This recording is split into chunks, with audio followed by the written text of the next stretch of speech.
FM news देख रहे हैं आप। मैं हूं आपके साथ अंजलि सिंह। आइए रुक करते हैं उत्तराखंड की खबरों का। जैसा कि सीएम धामी जन समस्याओं को लेकर काफी गंभीर नजर आ रहे हैं और आपको यह भी बता दें कि सीएम धामी ने मुख्यमंत्री आवास स्थित मुख्य सेवक सभागार में प्रदेश के विभिन्न क्षेत्रों से आए लोगों की समस्याएं सुनी और कहा कि जन समस्याओं के त्वरित निस्तारण के लिए सरलीकरण, विस्तारीकरण, समाधान और संतुष्टि के मंत्र पर काम किया जा रहा है। साथ ही उन्होंने सभी को उनकी समस्याओं का जल्द से जल्द उपाय करने के लिए भी कहा है। सीएम धामी ने कहा कि हमने प्रदेश की जनता से जो भी वादे किए हैं और राज्य के विकास के लिए जो भी संकल्प किए हैं उन्हें समय सबद्धता के साथ पूरा किया जा रहा है।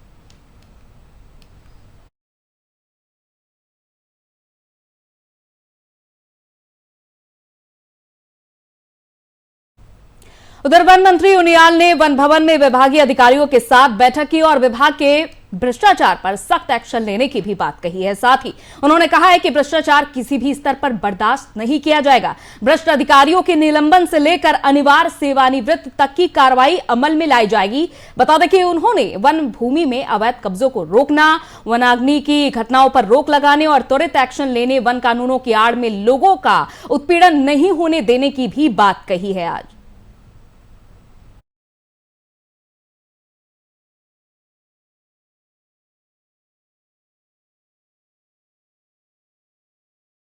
विभागीय अधिकारियों के साथ कैबिनेट मंत्री ने बैठक ली है। जितनी भी समस्याएं चल रही हैं वन विभाग से जुड़ी हुई, उनका भी जल्द से जल्द निस्तारण करने की उन्होंने बात कही है। अधिकारियों के साथ जो बैठक ली, उन्हें निर्देश दिए गए हैं कि भ्रष्टाचार भी किसी भी स्तर पर बर्दाश्त नहीं किया जाएगा और जितनी भी घटनाएं हो रही हैं, चाहे वो वनाग्नि से जुड़ी हो, कोई भी बड़ी समस्या हो वन विभाग से जुड़ी हुई, उनका जल्द से जल्द निपटारा भी किया जाए और जरूरी दिशा निर्देश इन अधिकारियों को दिए गए हैं ताकि समय रहते सभी काम भी निपटा लिए जाएं और जितनी समस्याएं उनके सामने आ रही हैं अधिकारियों के सामने, उनका निस्तारण भी समय रहते किया जाए। साथ ही साथ यह भी देखा जा रहा है कि सरकार का मुख्य उद्देश्य है कि भ्रष्टाचार किसी भी लेवल पर बर्दाश्त नहीं किया जाएगा। अगर कोई भी भ्रष्ट अधिकारी पाया गया तो तुरंत एक्शन भी लिया जाएगा। सरकार का गठन होते ही देखिए जितने भी मंत्री हैं वो अब एक्शन मोड में आते हुए नजर आ रहे हैं। बैठकें शुरू हो चुकी हैं। ये बैठकों का सिलसिला एक बार फिर से दिखाई दे रहा है उत्तराखंड में और यही एक संदेश साफ यहां पर दिखाई दे रहा है कि रोजाना बैठकें हो रही हैं तमाम विभागों के अधिकारियों के साथ और जितने भी मंत्री हैं, जितने उनको विभाग सौंपे गए हैं, अपनी जिम्मेदारी बखूबी निभाते हुए नजर आ रहे हैं और यही कुछ मंत्री उनियाल भी यहां पर अपनी जिम्मेदारी निभाते हुए नजर आए। तो भ्रष्टाचार किसी भी स्तर पर बर्दाश्त नहीं किया जाएगा, यह साफ संदेश दिया गया है और इसे चेतावनी भी समझ ले अधिकारी।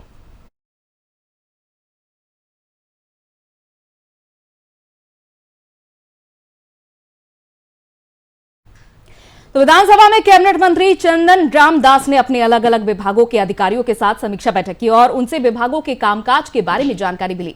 तो वहीं कैबिनेट मंत्री चंदन रामदास की सूक्ष्म लघु मध्यम उद्योग विभाग और जनजातीय कल्याण विभाग के अधिकारियों के साथ कामकाज को लेकर चर्चा भी हुई। साथ ही उन्होंने अपनी कई प्राथमिकताओं को गिनाते हुए यह भी कहा कि विभागीय कार्यप्रणाली को बेहतर बनाना उनकी प्राथमिकता रहेगी। जनजातीय कल्याण विभाग की ओर से पहाड़ के दूरस्थ क्षेत्रों तक समाज के पिछड़े वर्ग के लोगों को बेहतर बेहतर सुविधाएं मुहैया कराना जरूरी है। इसके साथ साथ उद्योग विभाग के अधिकारियों को भी कैबिनेट मंत्री चंदन रामदास ने कई दिशा निर्देश भी दिए हैं।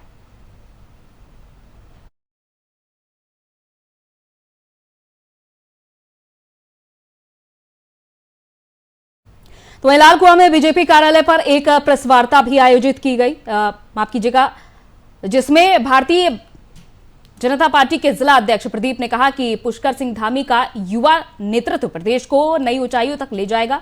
उनके कार्यकाल में प्रदेश विकास के नए आयाम स्थापित करेगा। साथ ही उन्होंने धामी सरकार के लेखा अनुदान बजट के तारीफ करते हुए कहा कि सरकार ने बजट में हर वर्ग का ध्यान रखा है। उन्होंने ये भी कहा कि धामी सरकार ने प्रदेश में शिक्षा, स्वास्थ्य को बेहतर बनाने के साथ साथ सभी क्षेत्रों को फोकस किया है और बजट में सरकार ने युवाओं को रोजगार देने का भी काम किया है। साथ ही जल जीवन मिशन, माध्यम भोजन, स्वच्छता, पेंशन, इस पर भी बजट जारी किया गया है, जो ये दर्शाता है कि प्रदेश सही हाथों में है।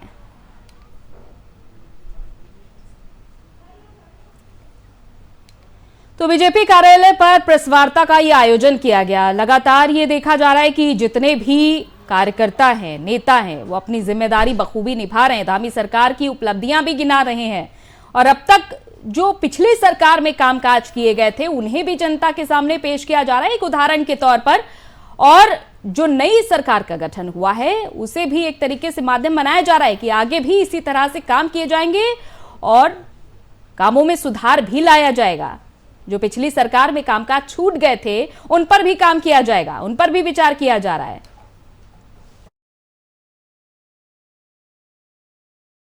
युवा मुख्यमंत्री, कर्मठ मुख्यमंत्री आदरणीय पुष्कर धामी जी का जो वो बजट लेकर आए हैं, यह बजट उत्तराखंड के विकास में एक मील का पत्थर साबित होगा।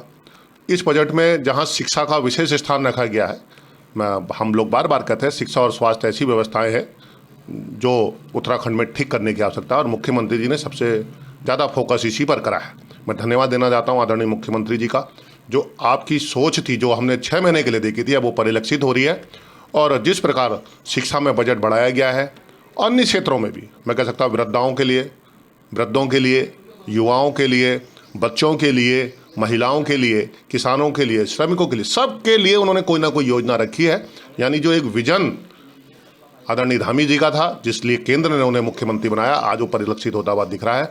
और मैं दावे के साथ कह सकता हूँ आने वाले कुछ समय में उत्तराखंड हमारा प्रदेश का अग्रणी राज्यों में होगा, अग्रणी राज्यों में नहीं होगा, नंबर 1 राज्यों में शामिल होने जा रहा है। युवा मुख्य और उधर हरिद्वार में आउटसोर्स उपनल कर्मचारियों की सेवा समाप्ति का शुक्रवार को आखिरी दिन है, जिसके चलते मुख्य चिकित्सा अधिकारी कार्यालय में कर्मचारियों ने कार्य समाप्ति के लिए दिए जो आदेश दिए गए थे, बता दें कि कर्मचारियों ने उनको खारिज कराने के लिए एक ज्ञापन मुख्य चिकित्सा अधिकारी हरिद्वार को सौंपा था। साथ ही साथ ये भी बता दें कि आउटसोर्स उपनल, एनएचएम, आउटसोर्स टीएनएम और पीआरडी कर्मचारी की सेवा 31 मार्च 2022 को समाप्त करने के भी आदेश जारी हुए थे।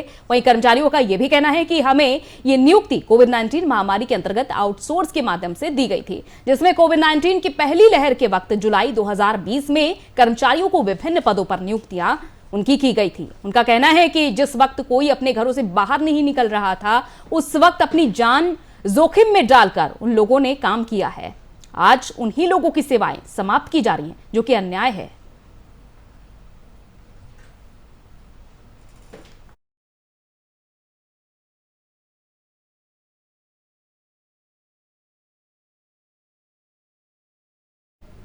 और उधर हरिद्वार में फैक्ट्री मालिक से रंगदारी मांगने वाले बदमाश को गिरफ्तार कर लिया गया है। आपको बता दें कि आरोपी का नाम नितिन भाटी है, जो यूपी बुलंदशहर का रहने वाला है और हाल ही में हरिद्वार के सुमन नगर में रह रहा था। दरअसल 2 दिन पहले कनखल निवासी अमित पवार से नितिन ने फोन पर 5 लाख की रंगदारी मांगी थी और रकम न देने पर रंगदारी मांगने वाले बदमाश ने जान से मारने की भी धमकी दी थी।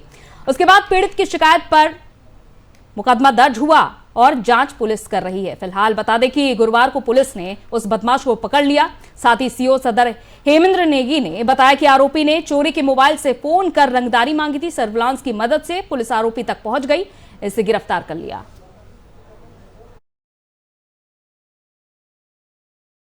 एक श्री जो है हमारे रविंद्र कुमार, उनको जो है धमकी देखी कि 5 लाख रुपए मैं भवाना गैंग का लीडर बोल रहा हूँ और मुझे जो है 5 लाख की धमकी मांगी, 5 लाख रंगदारी मांगी गई थी और नहीं देने पर जो अंजाम भुगतने की धमकी दी गई।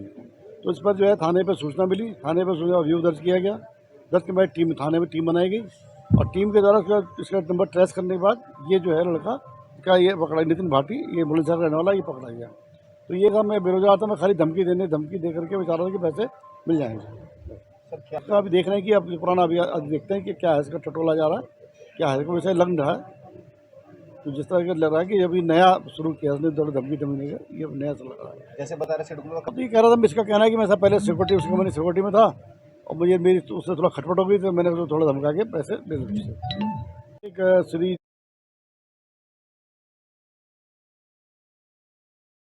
सफलता हाथ लगी है, यहां पर रंगदारी मांगने वाले बदमाश को गिरफ्तार कर लिया है।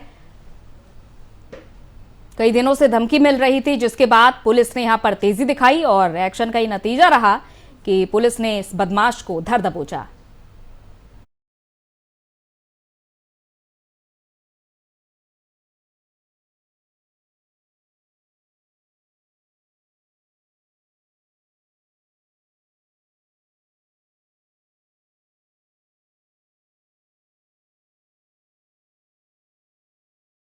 रंगदारी मांगने वाले बदमाश को गिरफ्तार किया है।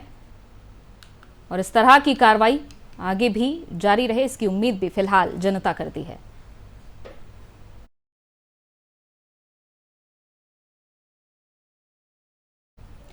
और उधर देहरादून में डॉक्टर निधि उनियाल और स्वास्थ्य सचिव प्रकरण में मुख्यमंत्री धामी ने मुख्य सचिव को निर्देश दिए। बता दें कि डॉक्टर निधि को तत्काल प्रभाव से उनियाल के स्थानांतरण को स्थगित करने के निर्देश दिए गए हैं। साथ ही उन्हें प्रकरण की जांच के लिए कमेटी बनाने के भी निर्देश दिए गए। दरअसल स्वास्थ्य सचिव की पत्नी के इलाज के लिए उनके घर गई और डॉक्टर निधि से उनकी पत्नी नाराज हो गई और उन्हें अचानक अल्मोड़ा ट्रांसफर करा दिया गया था, जिस पर नाराज होकर डॉक्टर निधि ने रिजाइन दे दिया, जिससे कि यह देखा जा रहा है कि डॉक्टर निधि उनियाल काफी ज्यादा नाराज हुई और सोशल मीडिया पर उन्होंने पोस्ट भी की। आपको बता दें कि स्वास्थ्य सचिव डॉक्टर पंकज पांडे की पत्नी का घर पे इलाज करने गई थी। जब डॉक्टर निधि अस्पताल में ओपीडी में काम कर रही थी, उस दौरान उन्हें अचानक से कॉल आता है कि आप घर पर पहुंचिए। इसके बाद देखा जाता है कि डॉक्टर निधि जब बीपी इंस्ट्रूमेंट लाना भूल गई और उन्होंने स्वास्थ्य सचिव डॉक्टर पंकज पांडे की पत्नी से सवाल किया कि आपके पास इंस्ट्रूमेंट होगा, जिस पर पंकज पांडे की पत्नी काफी ज्यादा नाराजगी जाहिर करते हुए नजर आई। डॉक्टर निधि का यह आरोप है कि उनसे बदतमीजी की गई है, अभद्र टिप्पणियां की गई हैं, जिसके बाद डॉक्टर निधि से उल्टा सॉरी बोलने को कहा गया। तो डॉक्टर निधि का कहना है कि आखिर वो सॉरी क्यों बोले, उनकी आखिर इस प्रकरण में क्या गलती रही थी। तो ये देखा जा रहा है कि डेली रूटीन की तरह जो है सुबह अस्पताल पहुंची थी और आज मेरी ओपीडी का दिवस था, तो मैं अपनी ओपीडी करने के लिए अपनी ओपीडी पे पहुंची हुई थी। उसके बाद जब हम बैठे हुए थे तो मेरे पास फोन आया कि आपको उनको देखने, उनकी मिस्टर पंकज पांडे जो है उनकी वाइफ को देखने जाना है। तो एज यूजुअल पहले मैंने थोड़ा सा रेजिस्टेंस ले करा कि ठीक है, ओपीडी में भीड़ थी तो मैंने कहा नहीं अभी नहीं जाते, बट अमूमन इट्स अ प्रोटोकॉल, मतलब आई फेल ओके ठीक है, if that is a need of the hour और बोल रहे हैं सामने से, तो मैंने जाने का वो बना दिया था, मैं जाने को तैयार थी। और मेरे साथ 2 स्टाफ और थे मेरे हॉस्पिटल के, हम तीनों लोग जो है अपनी ही गाड़ी से उनके अस्पताल, उनके घर पहुंचे।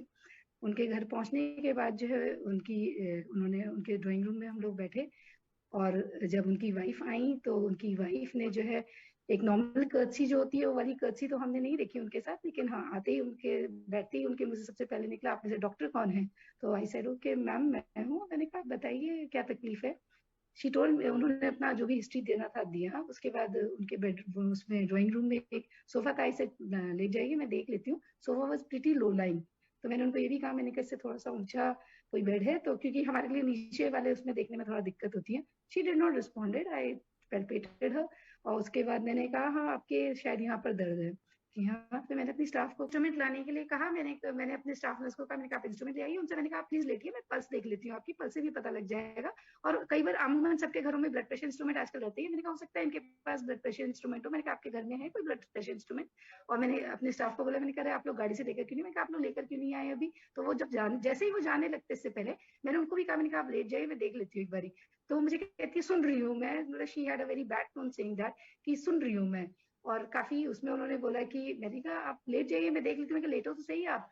तो जो है वो लेटना तो दूर की बात रही, वो मेरे ऊपर चिल्लाने लगी, क्या करने आई हैं आप यहाँ पर? बीपी इंस्ट्रूमेंट नहीं लाई हैं आप अपना यहाँ पर, क्या करने आई हैं फिर आप? किस तरीके की डॉक्टर हैं? और फिर किसी को फोन करके बताने लगी कि अजीब डॉक्टर है, बीपी इंस्ट्रूमेंट नहीं आ रखा है, क्या है ये, किस तरीके से, नाम बताइए आप अपना, मेरे से कहने लगी। तो मैंने उनको कहा, मैंने कहा मेरा नाम डॉक्टर निधि उनियाल है। तो फिर उसके बाद कहती हैं कुछ बोलने लगी, तो आई सेड टू हर, मैंने कहा ma'am listen, then I did not wait there for a longer time, I just said to her, मैंने कहा मैं आपको देखने के लिए मजबूर नहीं हूँ। मैंने इंग्लिश में बोला, I am not want to see you and I am sorry, I can not tolerate indecency. और इस खबर पर ज्यादा जानकारी के साथ हमारे संवाददाता अजय पांडे देहरादून से हमारे साथ जुड़ चुके हैं। अजय, ये देखा जा रहा है कि सीएम धामी ने फिलहाल डॉक्टर निधि उनियाल के स्थानांतरण पर तो रोक लगा दी है, लेकिन आपके जरिए हम एक बार फिर से अपने दर्शकों तक पूरा प्रकरण पहुंचाना चाहेंगे कि आखिर पूरा प्रकरण क्या था। देखिए, उत्तराखंड में अफसरशाही के बेलगाम होने और अफसरों के अपने मनमाने रवैये के कारण अफसरों को लेकर के लगातार आवाजें उठती रही हैं और खास तौर पर राजनीतिक यानी कि हमारे चाहे विधायक हैं चाहे बाकी अन्य लोग हैं, वो इस बात को लेकर के हमेशा आवाज उठाते रहे हैं कि अफसर उनकी सुनवाई नहीं करते हैं और अफसर हमेशा बेलगाम बने हुए हैं। एक प्रकरण ये कल सामने आया कि दून मेडिकल कॉलेज की एसोसिएट प्रोफेसर डॉक्टर निधि अपने ओपीडी में बैठ करके मरीजों को देख रही थी और इसी बीच में उनके पास ये जानकारी आई और ये कहा गया कि उनको स्वास्थ्य सचिव पंकज पांडे के आवास पर जाना है और पंकज पांडे की वाइफ की तबीयत खराब है। ऐसे में ओपीडी में मरीजों को छोड़ करके डॉक्टर वहां जाती हैं स्वास्थ्य सचिव के आवास पर, और स्वास्थ्य सचिव की जब पत्नी को वो देखने पहुंचती है तो वहां पर उनकी पत्नी डॉक्टर के साथ अभद्रता करती है और ऐसे में डॉक्टर काफी नाराज होकर के वहां से फिर वापस चली आती है। इसके बाद स्वास्थ्य सचिव ने अपने पद का दुरुपयोग करते हुए उनका सीधे तौर पर अल्मोड़ा में ट्रांसफर कर दिया है और इसके बाद जो डॉक्टर निधि हैं वो नाराज हुई और उन्होंने इस पूरे प्रकरण पर नाराजगी जताते हुए अपना इस्तीफा विभाग को सौंप दिया। क्योंकि ये जो पूरा मामला है जब सोशल मीडिया में आया उसके बाद से सभी लोग एक्टिव हुए और स्वास्थ्य सचिव डॉक्टर धन सिंह रावत ने इस प्रकरण को गंभीरता से लिया और मुख्यमंत्री पुष्कर सिंह धामी से मुलाकात की और उनको पूरी जानकारी दी। इसके बाद से मुख्यमंत्री पुष्कर सिंह धामी ने मामले की गंभीरता को देखते हुए मुख्य सचिव डॉक्टर एस संधू को जांच कराने की बात कही और उन्होंने कहा है कि जांच करके प्रकरण पर रिपोर्ट सौंपी जाए। अब मुख्य सचिव डॉक्टर एस संधू ने मनीषा पंवार जो अपर मुख्य सचिव हैं उनको ये पूरी जिम्मेदारी दी है कि वो इस पूरे प्रकरण में जांच करें और जो भी दोषी हो उसके खिलाफ तत्काल कार्रवाई की जाए। फिलहाल जो डॉक्टर निधि है उन्होंने उनका जो ट्रांसफर है उसको निरस्त कर दिया गया है। मुख्यमंत्री ने उस पर तत्काल प्रभाव से रोक लगा दी है। लेकिन सबसे महत्वपूर्ण बात यह है कि देखिए प्रोटोकॉल ऐसा नहीं है डॉक्टर के पास कि वो किसी स्वास्थ्य सचिव के घर पर जाएं और किसी मरीज को देखें, वो भी ओपीडी में तमाम मरीजों को छोड़ करके, क्योंकि राजधानी देहरादून में पूरे प्रदेश के कई विभिन्न क्षेत्रों से लोग आते हैं और इसके साथ साथ यूपी की सीमा से भी लगे हुए जो जिले हैं वहां के मरीज भी देहरादून में इलाज कराने के लिए आते हैं। ऐसे में ओपीडी में एक लंबी लाइन यहाँ पर लगी रहती है। इस बीच अगर डॉक्टर वहां से मरीजों को छोड़ करके किसी एक मरीज के लिए समय निकाल करके वहां देखने जाती है तो जाहिर है कि वहां पर उस डॉक्टर के साथ अपमानजनक व्यवहार नहीं होना चाहिए, जिस तरह का आरोप डॉक्टर निधि ने लगाया है। और ऐसे में डॉक्टर निधि के आरोप के बाद और उनकी नाराजगी के बाद जिस तरह से उन्होंने इस्तीफा सौंपा है, एक बड़ा सवाल भी यहाँ खड़ा हो रहा है। बिल्कुल सवाल भी उठ रहे हैं और यहाँ पर सीधे सीधे अफसरशाही की धौंस भी देखी जा रही है कि स्वास्थ्य सचिव डॉक्टर पंकज पांडे अचानक से अपनी पत्नी के लिए फोन करते हैं एक डॉक्टर को, जो कि आपने भी जाहिर तौर पर स्पष्ट है कि वहां पर तमाम मरीज ओपीडी में इंतजार कर रहे होते हैं डॉक्टर का, और अचानक से एक डॉक्टर को घर पर बुला लिया जाता है ओपीडी में सेवा देने के लिए। जल्दबाजी में इंस्ट्रूमेंट भूल जाती हैं तो उनसे इस तरह से अपमानजनक तरीके का व्यवहार किया जाता है। आखिर ये कहां की अफसरशाही है? और उसके बाद ट्रांसफर की बात हो जाती है। फिलहाल सीएम धामी ने जो फैसला लिया है इसके बाद तो जांच हो ही रही है। बहुत बहुत शुक्रिया अजय पांडे तमाम जानकारी के लिए।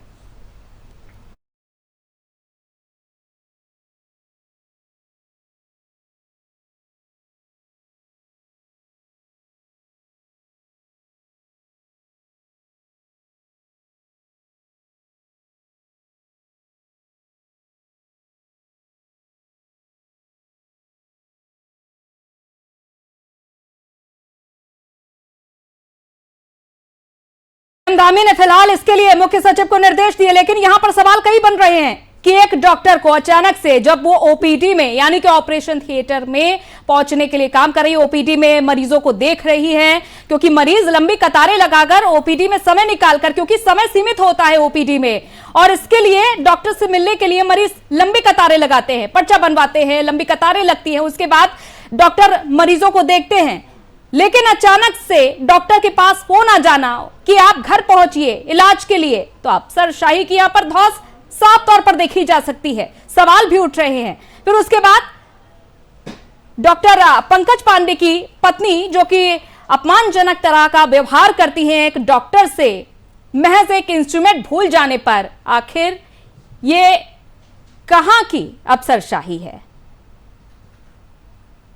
सोशल मीडिया का सहारा लिया डॉक्टर निधि उनियाल ने, अपने पोस्ट के जरिए उन्होंने पूरी बात बताई कि आखिर उनसे सॉरी बोलने को क्यों कहा जा रहा है जब उनकी कोई गलती ही नहीं है। जब वो अपने काम पर थी, अपनी ड्यूटी पर थी, तो उनके पास अचानक से फोन आता है। जब कॉल आती है तो वो तत्काल घर पहुंचती हैं स्वास्थ्य सचिव की पत्नी का इलाज करने के लिए।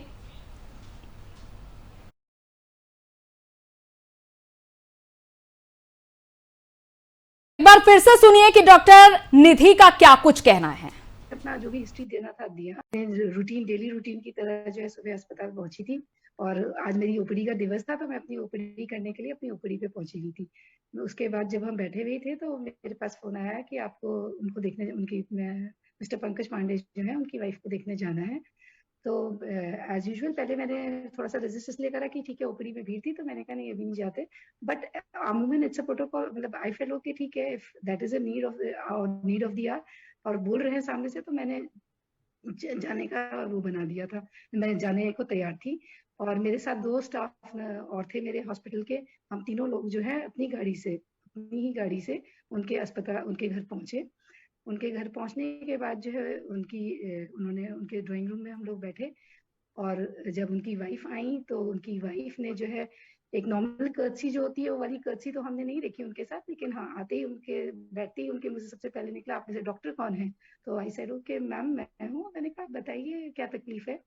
शी टोल्ड, उन्होंने अपना जो भी हिस्ट्री देना था दिया। उसके बाद उनके बेडरूम, उसमें ड्राइंग रूम में एक सोफा था, आई सेड ले जाइए मैं देख लेती हूँ। Sofa was pretty low lying, तो मैंने उनको ये भी कहा, मैंने कहा इससे थोड़ा सा ऊंचा कोई बेड है तो, क्योंकि हमारे लिए नीचे वाले उसमें देखने में थोड़ा दिक्कत होती है। शी डिड नॉट रिस्पॉन्डेड, आई पैल्पेटेड हर। और उसके बाद मैंने कहा हाँ आपके शायद यहाँ पर दर्द है कि हाँ। फिर मैंने अपनी स्टाफ को इंस्ट्रूमेंट लाने के लिए कहा, मैंने अपने स्टाफ नर्स को कहा, मैंने कहा आप इंस्ट्रूमेंट ले आइए। उनसे मैंने कहा आप प्लीज लेटिए, मैं पल्स देख लेती हूँ, आपकी पल्स से भी पता लग जाएगा। और कई बार अमूमन सबके घरों में ब्लड प्रेशर इंस्ट्रूमेंट आजकल रहते हैं। मैंने कहा हो सकता है इनके पास ब्लड प्रेशर इंस्ट्रूमेंट हो। मैंने कहा आपके घर में है कोई ब्लड प्रेशर इंस्ट्रूमेंट? और मैंने अपने स्टाफ को बोला, मैंने कहा आप लोग गाड़ी से लेकर क्यों नहीं? मैंने कहा आप लोग लेकर क्यों नहीं आए अभी? तो वो जैसे ही वो जाने लगते इससे पहले मैंने उनको भी कहा, मैंने कहा आप लेट जाइए मैं देख लेती हूँ एक बारी। तो मुझे कहती है सुन रही हूँ मैं, मतलब she had a very bad tone saying that कि सुन रही हूँ मैं।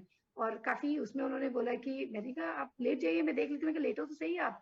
तो जो है वो लेटना तो दूर की बात रही, वो मेरे ऊपर चिल्लाने लगी, क्या करने आई हैं आप यहाँ पर? बीपी इंस्ट्रूमेंट नहीं लाई हैं आप अपना यहाँ पर? क्या करने आई हैं फिर आप? किस तरीके की डॉक्टर हैं? और फिर किसी को फोन करके बताने लगी कि अजीब डॉक्टर है, बीपी इंस्ट्रूमेंट नहीं आ रखा है, क्या है ये, किस तरीके से, नाम बताइए आप अपना, मेरे से कहने लगी। तो मैंने उनको कहा, मैंने कहा मेरा नाम डॉक्टर निधि उनियाल है।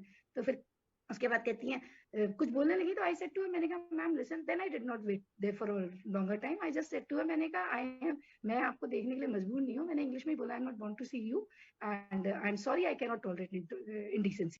Routine daily. उधर हरिद्वार में कांग्रेस विधायकों का एक प्रतिनिधिमंडल एसएसपी योगेंद्र सिंह रावत से मिला। इस दौरान प्रतिनिधिमंडल ने एसएसपी को एक ज्ञापन भी सौंपा। उसके साथ हरिद्वार ग्रामीण विधायक अनुपमा ने बताया कि उन सभी के विधानसभा क्षेत्रों में कांग्रेस कार्यकर्ताओं और आम नागरिकों को परेशान किया जा रहा है। उन्होंने ये भी बताया कि उनकी विधानसभा में मामूली कहासुनी को लेकर झगड़ा हो गया था, जिसके बाद पुलिस ने पीड़ित परिवार के खिलाफ कार्रवाई की मांग की थी, जिसे लेकर वो खुद श्यामपुर थाना में धरने पर बैठ गई थी, जहां पर सीओ के आश्वासन के बाद धरना समाप्त कर दिया गया था। इस दौरान पीड़ित परिवार की महिलाओं और कांग्रेस कार्यकर्ताओं के साथ श्यामपुर थाना के कुछ पुलिसकर्मियों ने अभद्रता भी की, जिसका वीडियो सोशल मीडिया पर वायरल हो रहा है।